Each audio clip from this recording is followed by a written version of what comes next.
তো আজকে কিন্তু আমি ভীষণই খুশি। তো কিসের জন্য খুশি এটা আপনারা ভিডিও দেখলেই বুঝতে পারবেন। তো শুরু করছি আজকের ভিডিও। তো নমস্কার সবাইকে। শুরু করছি আজকের ব্লগ। আমি আশাপূর্ণা আপনাদের সামনে। তো আজকে আমার ২ ভাই এসেছে আমার বাড়িতে বলতে খোয়ায়ে। ওরা অনেকদিন ধরেই বলছিল আমার বাড়িতে আসবে কিন্তু একটু প্রবলেমের জন্য আসতে পারছিল না। যাই হোক ওরা দুজন এখন এসেছে ওরা এসে আমার বাড়িতে পৌঁছেছিল প্রায় 11:30-12টার দিকে। তো তারপর ওদেরকে খেতে দেওয়া হয়। তারপরে ওরা বলেছিল যে থাকবে না, ওরা চলে যাবে।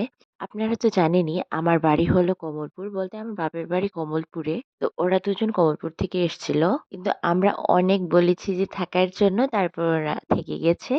তো যাই হোক রাত্রেবেলা আবার আমরা আরেকটা পিকনিক করলাম। এদিকে বাইরে বসে আমার ভাই রান্না করছিল আর ভেতরে বলতে আমার বড়মশাই রান্না করছিল। আজকে হলো আমার ছুটি। যাই হোক বেশ ভালোই লাগছিল ছুটি পেয়ে। ওরাই রান্না করছিল। তো আজকে অনেক গল্প-টল্প হয়েছে রান্না করার সঙ্গে। কারণ আমরা ৩ ভাই-বোন মানে এক হয়েছি। আমরা কিন্তু গান শুনতে তারপর রান্না করছিলাম। তো রান্না করে খাবার পর আমরা খেলেছি লুডো। তো রাত্রের বেলা কি হয়েছে, আমি তো সারাদিনে অনেক টায়ার্ড এবং আমি না শুধু, সবাই টায়ার্ড ছিল। কিন্তু আমার কাকাতো ভাই বলছে ও কিন্তু খেলবে এবং আমাদের সবাইকেই খেলতে হবে। তো যাই হোক আমরা খেলেছি সবাই মিলে এবং খুবই মজা করেছি। আমাদের সঙ্গে আমার শাশুড়ি, আমার ভাই, আমার হাসব্যান্ড এবং আমি আমরা সবাই মিলে খেলেছি।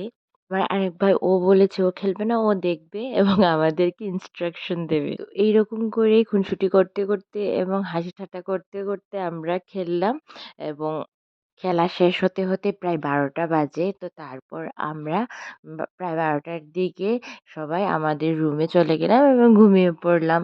তো ধন্যবাদ সবাইকে ভিডিওটি সম্পূর্ণ দেখার জন্য। ভালো লাগলে লাইক এবং শেয়ার করবেন।